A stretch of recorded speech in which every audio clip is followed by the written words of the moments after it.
पहले एम्प्लॉयर से बात करके, और शिकायत सीधा करने मत भागिए, क्योंकि आफ्टर ऑल आप किसी के यहाँ नौकरी करते हैं। आप पहले अपने एम्प्लॉयर से जाके बात करिए, सीधा जाके शिकायत मत करने लगिए। पहले आप उससे बात करिए कि देखिए जी, मुझे पता लगा है एफएम न्यूज के जरिए 4 लेबर कोड बनने से बहुत सारी चीजें इसमें स्ट्रीमलाइन हो गई हैं। ग्रेचुटी 5 साल बाद मिलती थी, अब आपको 1 साल बाद मिलनी शुरू हो जाएगी। अब गिग वर्कर्स को ये मालूम पड़े कि हमारे लिए भी सामाजिक सुरक्षा का प्रावधान किया गया है। कॉन्ट्रैक्ट वर्कर्स हैं, उनको पता होना चाहिए कि मेरे लिए क्या बदलाव किया गया है। अब वो मान लीजिए खांसते हैं, तो ये दुकानदार की ड्यूटी बनती है कि वो उनका हेल्थ चेकअप कराए कि भाई आपको कोई अस्थमा तो नहीं है, आपको ट्यूबरक्लोसिस तो नहीं है। नमस्कार, मैं हूं आपके साथ विशाल कालरा और आज बात करेंगे आपके लिए आई है खुशखबरी की। अब आपको सिर्फ 1 साल में ग्रेच्युटी मिल सकती है। देश में श्रम कानून की जगह अब 4 नए लेबर कोड लागू हो गए हैं और 1 साल में आपको ग्रेच्युटी मिल सकती है। फ्री हेल्थ चेकअप समेत मजदूरों को कई गारंटियां भी दी गई हैं। तो सरकार ने देश के सभी मजदूरों और कर्मचारियों के लिए एक बहुत बड़ा फैसला करते हुए शुक्रवार से 4 नए लेबर कोड लागू कर दिए हैं। पहले जो 29 अलग अलग श्रम कानून थे, उनमें से जरूरी बातें निकालकर इन्हें अब सिर्फ 4 आसान और साफ नियमों में बदल दिया गया है। इन नए नियमों का मकसद हर कामगार को समय पर और ओवरटाइम वेतन मिल सके, न्यूनतम मजदूरी मिल सके, महिलाओं को बराबर मौका और सैलरी मिल सके, social security, free health checkup देना है। नए कानून से कर्मचारी को 5 की जगह सिर्फ 1 साल में ग्रेच्युटी का लाभ मिलेगा। सरकार का कहना है कि पुराने श्रम कानून जो है वो 1930 से 1950 के बीच बने थे, जब कामकाज, इंडस्ट्री और टेक्नोलॉजी आज से बिल्कुल अलग हुआ करते थे। नए कोड आधुनिक जरूरतों और अंतर्राष्ट्रीय मानकों को ध्यान में रखकर बनाए गए हैं। इसलिए पुराने 29 श्रम कानूनों को सरल बनाकर 4 लेबर कोड में बदल दिया गया है। इसी पर चर्चा के लिए हमारे साथ खास मेहमान हैं, अर्थशास्त्री शरद कोहली साहब हमारे साथ जुड़ गए हैं। सर, बहुत बहुत स्वागत है आपका। और बड़ी अच्छी खबर, जब से लोग सुन रहे हैं तब से लोग ये सवाल पूछ रहे हैं कि ये 1 साल में ग्रेच्युटी कैसे मिल सकती है, और मोदी जी ने ये 4 नए लेबर कोड जो लेकर वो आए हैं, इनमें ऐसा क्या खास है?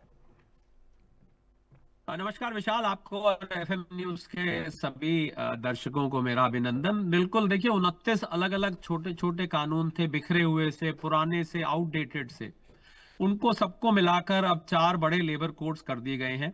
तो मुझे लग रहा है बहुत ही स्वागत करने योग्य कदम है, क्योंकि यहाँ से विदेश से भी जो कंपनियां आती थी वो भी शिकायत करती थी, जो मजदूर संघ थे वो भी शिकायत करते थे, इधर जो कंपनियां एम्प्लॉयज थे वो भी शिकायत करते थे।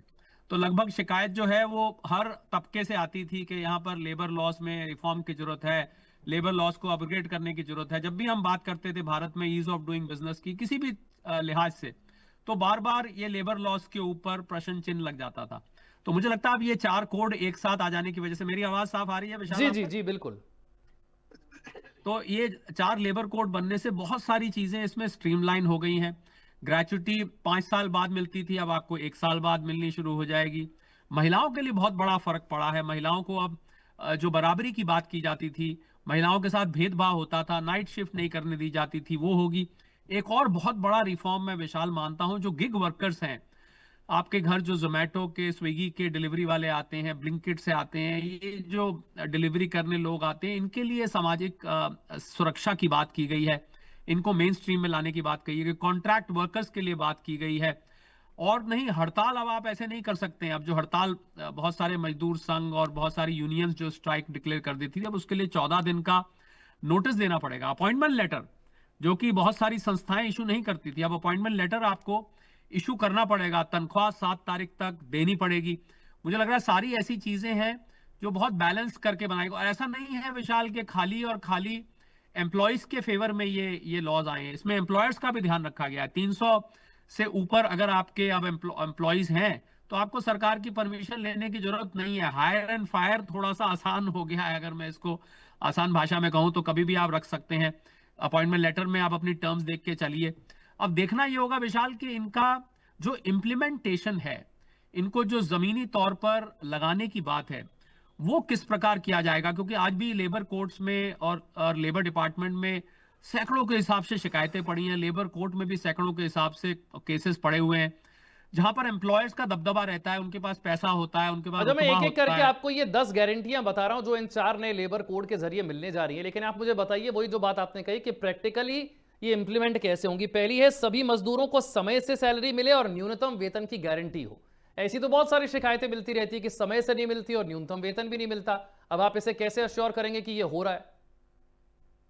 देखिए, जब एक कानून बन जाता है तो आप अब मान लीजिए कहीं पर सैलरी 15 तारीख तक नहीं मिलती है। मैं एक उदाहरण लेके चलता हूं। अब इसमें बहुत एम्प्लॉयर एम्प्लॉय की रिलेशनशिप जो होती है विशाल, बहुत डेलिकेट होती है। उसमें अगर आप एम्प्लॉयर के खिलाफ जाके शिकायत कर रहे हैं तो ये आपका विरोध जतलाता है। विरोध जतलाता है तो आपके और आपके एम्प्लॉयर के रिश्तों पर प्रश्न चिन्ह लग जाता है। तो अब ऐसे में आपको तनख्वाह नहीं मिल रही है, आप जाके लेबर डिपार्टमेंट में एक शिकायत दर्ज करेंगे, उस शिकायत पर कार्रवाई की जाएगी। ये सारा खेल विशाल, आपकी बात का मैं सरल जवाब दूं, ये सारा खेल एनफोर्समेंट का है कि क्या ये एनफोर्स करने के लिए भी उतनी ही सिंसियरिटी होगी। अब ये समय बताएगा, क्योंकि अभी तो ये कानून आए हैं। मुझे पूरी उम्मीद है, दो चीजों की उम्मीद मुझे है इसमें, और मैं चाहूंगा कि अगर मेरी उम्मीद को साकार किया जाए आज आपके कार्यक्रम के माध्यम से, जो मैं दो चीजें बोलने जा रहा हूं। पहला तो इस पे एनफोर्समेंट बहुत सख्त होनी चाहिए, क्योंकि भारत में देखा गया है कानूनों में जब तक एनफोर्समेंट नहीं होती है तब तक उस कानून को लोग हल्के में लेते हैं। बिल्कुल। पहली बात। दूसरी बात, मैं ये भी चाहूंगा कि लेबर मिनिस्ट्री, राज्यों की भी केंद्र की भी, वो दूर दूर तक देश के दूर दराज इलाकों में जाए और वहां जो लोग मजदूर खासकर फैक्ट्रियों में काम करते हैं उन तक इस लेबर कोड को जाकर इसके एक एक प्रोविजन को बताए। आपको और हमें जो लोग देख रहे हैं, लाखों करोड़ों लोग देख रहे हैं, वो तो देख रहे हैं, पर इसके अलावा बाकी भी सरकार की तरफ से टीम बनाई जानी चाहिए, एक मुहिम छेड़ी जानी चाहिए। इसको मैं लेबर कोड अवेयरनेस मूवमेंट बोलूंगा। एक मूवमेंट होना चाहिए कि जगह जगह जाके, जिस प्रकार आपको याद होगा जब जीएसटी में रिफॉर्म्स किए गए थे तो बहुत सारी सरकार ने मुहिम चलाई थी जीएसटी में जो बदलाव किए गए उसको लोगों तक पहुंचाने के लिए। मैं भी कोई सरकारी प्लेटफॉर्म से था, मेरे साथ कोई सरकारी अफसरान आए जिन्होंने उसके बारे में बताया, लोगों ने सवाल पूछे। मुझे लगता है बड़ी बड़ी फैक्ट्रियों में, छोटी फैक्ट्रियों में, क्योंकि भारत में जो एम्प्लॉयर्स हैं ना विशाल, वो अनेक प्रकार के हैं। एक छोटी दुकान से लेके, एक ऑफिस से लेके, एक छोटी फैक्ट्री एमएसएमई से लेके, एक बड़ी फैक्ट्री से लेके, इतने इतने प्रकार के यहाँ एम्प्लॉयर्स हैं कि लोगों को जानकारी होना बहुत जरूरी है उन एम्प्लॉइज को। तो मुझे ये उम्मीद है कि सरकार एक मुहिम चलाएगी मीडिया के माध्यम से और अलग अलग टीम्स बनाकर, जिससे वो जाके उनको उनकी राइट्स बताएं। लोगों को अपनी राइट्स पता होनी चाहिए। जो कामकाजी लोग हैं उनको पता होना चाहिए कि अब इन नए कानूनों के अंतर्गत मेरे क्या अधिकार हैं। अगर उनको मालूम ही नहीं होगा तो इस बात का फायदा एम्प्लॉयर उठा सकते हैं। तो मुझे लग रहा है कि ये बहुत ही जरूरी काम है और ये दो चीजों पे, एनफोर्समेंट पे सरकार को बताना चाहिए कि कैसे आप एनफोर्स करेंगे। जैसा कि आपने कहा, मान लीजिए कोई तनख्वाह नहीं देता है और 15 तारीख तक, 20 तारीख तक तनख्वाह नहीं आती है, तो ऐसे में क्या किया जाएगा।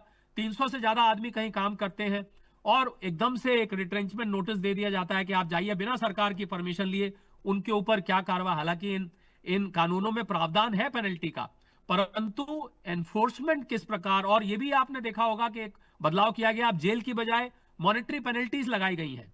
तो मॉनेटरी पेनल्टीज अब आपको देनी पड़ेंगी, आपको जेल जाने की जरूरत नहीं है। कुछ डाइल्यूशन भी किया गया है सख्ती में। तो कुल मिला के मुझे लग रहा है कि अब जैसे गिग वर्कर्स हैं, मैं उनका उदाहरण लेता हूं। अब गिग वर्कर्स को ये मालूम पड़े कि हमारे लिए भी सामाजिक सुरक्षा का प्रावधान किया गया है। कॉन्ट्रैक्ट वर्कर्स हैं, उनको पता होना चाहिए कि मेरे लिए क्या बदलाव किया गया है। तो मुझे लग रहा है कि अवेयरनेस कैंपेन आपका चैनल भी चलाए। मैं तो चाहूंगा आपका चैनल भी एक मुहिम चलाए कि हर हफ्ते या रोज या हर एक दिन छोड़ के एक एक कानून को, एक एक इसके क्लॉज को उठाया जाए। भले ही 5 मिनट का कैप्सूल हो, पर 5 मिनट में आप एक एक प्रोविजन को खोलकर उनको उनकी मैं राइट कुछ और बताएं। बातें पढ़ और देता हूं इन सरकार 10 की तरफ से, गारंटियों केंद्र की, ताकि सरकार, आप उन पर थोड़ा सा और प्रकाश डाल सकें। जो आपने जिक्र किया, पीएफ, ईएसआईसी, बीमा और सामाजिक सुरक्षा का दायरा गिग वर्कर्स को भी मिलेगा। अंतरराष्ट्रीय मानकों के मुताबिक सामाजिक न्याय की गारंटी होगी। खतरनाक जो उद्योग है वहां पर 100% हेल्थ सिक्योरिटी होगी। ओवर टाइम करने पर 2 गुना वेतन मिलेगा। 40 से ज्यादा उम्र का अगर कर्मचारी है तो एक बार साल में मुफ्त हेल्थ चेकअप होगा और फिक्स टर्म कर्मचारियों को सिर्फ 1 साल में ग्रेच्युटी मिलेगी। ये जो 10 गारंटियां थी उसमें से आखिरी की 6 मैंने आपको पढ़कर सुनाई। जी जी। तो मुझे लग रहा है जैसे उदाहरण के तौर पर हम बात करें हेल्थ चेकअप की। हाँ। अब 40 साल से जो ऊपर जो व्यक्ति है, नॉर्मली जो सेहत से संबंधी समस्याएं आती हैं वो 40 साल के बाद आनी शुरू होती हैं। इसलिए इसको किया गया है कि कंपनी, एम्प्लॉयर खुद इसका इंतजाम करे कि आप उसका हेल्थ चेक कराइए। वो आपके लिए नौकरी करता है तो आप उसके लिए उसका हेल्थ चेकअप कराइए, उसका ब्लड टेस्ट कराइए, उसके पूरे शरीर की जांच कराइए कि उसको कोई बीमारी तो नहीं है। ये आपको ध्यान रखना पड़ेगा। तो मुझे लग रहा है इसमें विशाल के इसकी जितनी भी गारंटियां दी गई हैं, मैं बड़ी बेसब्री से इंतजार कर रहा हूं कि ये अब जब इंप्लीमेंट हुआ है तो एम्प्लॉयर्स को तो जानकारी मिल जाएगी कहीं ना कहीं से। वो हालांकि वहां भी जो जो दूर दराज के इलाकों में है, हमारा देश बहुत फैला हुआ है, कश्मीर से कन्याकुमारी, अरुणाचल से लेके गुजरात तक। मुझे लग रहा है इतने फैले हुए देश में एक एक एम्प्लॉयर तक पहने, ये पैन इंडिया कानून है, ये कोई किसी राज्य का कानून नहीं है। एक एक एम्प्लॉयर, एक एक, आप मैं उदाहरण लेता हूं, एक छोटा सा दुकानदार है, अब वो दुकानदार के यहाँ कोई एक बुजुर्ग काम करते हैं 50 साल के, अब वो मान लीजिए खांसते हैं, तो ये दुकानदार की ड्यूटी बनती है कि वो उनका हेल्थ चेकअप कराए कि भाई आपको कोई अस्थमा तो नहीं है, आपको ट्यूबरक्लोसिस तो नहीं है, आपका हेल्थ चेकअप कराया जाए और अपॉइंटमेंट लेटर इशू किया जाए। अब बिना अपॉइंटमेंट लेटर के आप किसी भी एम्प्लॉय को अब नहीं रखेंगे, उसमें आप टर्म्स एंड कंडीशंस रखेंगे। हालांकि मैं ये एक बात और बता दूं विशाल, जो इन गारंटियों में आपने नहीं पढ़ी, कि अब किसी भी एम्प्लॉय को रखना और निकालना थोड़ा सा और आसान हो जाएगा, क्योंकि अब वो उस प्रक्रिया को स्मूथ कर दिया गया है, हायर एंड फायर जिसको मैंने कहा था। तो मैं जो बात आपको कहने जा रहा था कि इसको बहुत बैलेंस्ड रखा गया। आपने गारंटियां तो पढ़ दी, इसको बैलेंस, ऐसा नहीं है कि एक तरफा कानून है, खाली खाली और खाली एम्प्लॉयज के लिए। कंप्लायंस में भी आसानी दी गई है। और एक बहुत बड़ा चेंज जो किया गया, आपने ध्यान नहीं दिया उस पर, कि 50% बेसिक प्लस डीए, अब आपका प्रोविडेंट फंड उस पर लगेगा। इसकी बहुत समय से बात की जा रही थी, बिल्कुल। तो इससे सीटीसी भी बढ़ने वाली है। और एम्प्लॉयज के लिए क्या होने वाला है, उनकी टेक होम कम हो जाएगी, क्योंकि जब आपका प्रोविडेंट फंड बढ़ेगा तो आपकी बिल्कुल। सैलरी में से कटेगा ज्यादा। पर उनको उनको निराश नहीं होना चाहिए, क्योंकि उन्हीं के खाते में जमा होता है, उनके रिटायरमेंट की, उनकी सोशल सिक्योरिटी की व्यवस्था सुदृढ़ हो जाएगी और एम्प्लॉयर को भी अब फालतू पैसा देना पड़ेगा। तो कुछ हद तक तो हो सकता है कुछ एम्प्लॉयर्स सैलरी में इधर उधर एडजस्टमेंट करें। ये अब एम्प्लॉयर, देखिए हमें इसमें देखना क्या है विशाल, कि एम्प्लॉयर और एम्प्लॉय की रिलेशनशिप 1 to 1 होती है। ये उन दोनों के बीच में अंडरस्टैंडिंग के चलती है। कानून आप ढांचा एक बना सकते हैं, पर अल्टीमेटली अंडरस्टैंडिंग जो है वो एम्प्लॉयर एम्प्लॉय के बीच में चलती है। तो कोई भी एम्प्लॉय, मैं इसमें एक बात पे सतर्क करना चाहूंगा कि कोई भी एम्प्लॉय, विशाल ध्यान दीजिएगा, कि कोई बिल्कुल। भी एम्प्लॉय इसमें इनकलाब जिंदाबाद इन कानून को लेके ना करे। आपकी और आपके एम्प्लॉयर की रिलेशनशिप बहुत डेलिकेट होती है, बहुत सेंसिटिव होती है। आप बात बात पे जाके अगर शिकायत दर्ज कराएंगे लेबर डिपार्टमेंट में या लेबर कोर्ट में, तो उससे आपके और आपके एम्प्लॉयर के रिलेशन खराब होंगे। हमारा और आपका बातचीत करने का ये मकसद नहीं है कि हम किसी एम्प्लॉयर को, किसी यूनियन को भड़का रहे हैं कि लीजिए अब आप तो आपके लिए कानून आ गए, जाइए जाके अपने अधिकारों के लिए लड़िए। हमारा एक कतई मकसद नहीं है। अगर सब कुछ ठीक चल रहा है तो आपके लिए कोई दिक्कत नहीं है। अगर कहीं परेशानी आ रही है तो ये जो पैमाने, जो 10 गारंटीज है, इसके अंतर्गत आप एक शिकायत दर्ज करा सकते हैं। और शिकायत दर्ज कराने से पहले मैं एक जरूरी प्रैक्टिकल बात करना चाहूंगा विशाल, आपकी इजाजत से। शिकायत दर्ज कराने से पहले आप पहले अपने एम्प्लॉयर से जाके बात करिए। बिल्कुल। सीधा जाके शिकायत मत करने लगिए, पहले आप उससे बात करिए कि देखिए जी, मुझे पता लगा है एफएम न्यूज के जरिए कि मेरे ये अधिकार हैं, आप बताइए सर, ये मुझे तो नहीं लगता मुझे ये मिल रहा है। तो हो सकता है आपका एम्प्लॉयर कहे भैया मैंने भी सुना है एफएम न्यूज से, हमें थोड़ा समय दीजिए, मैं 2 4 5 दिन हफ्ते में इसको इंप्लीमेंट कर दूंगा। तो उसको समय दीजिए। और मैं इनकलाब जिंदाबाद इसमें सीधा जाके नहीं करना है, भले ही कानून आ गए, मुझे उम्मीद है कि आने वाले कुछ समय में ये स्ट्रीमलाइन हो जाएगा। और विशाल, विदेशी निवेशक भारत की तरफ इस समय देख रहे हैं। मुझे लगता है ये कानून विदेशी निवेशकों को एक संदेश भेजेगा कि अब भारत में भी लेबर रिफॉर्म्स हो रहे हैं, यहां पर जाके बिजनेस करना अब आसान हो गया है।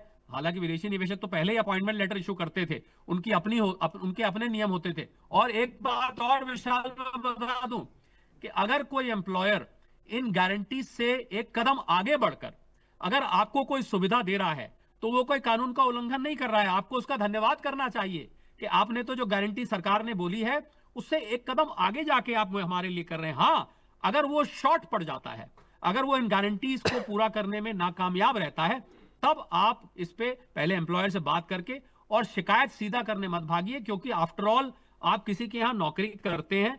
आपके और उसके बीच में एक, जिसको हम अंग्रेजी में कंजीनियलिटी बोलते हैं, मेरी हिंदी बहुत अच्छी नहीं है, वो मेंटेन रहनी चाहिए विशाल। बिल्कुल, ये बहुत जरूरी बात है।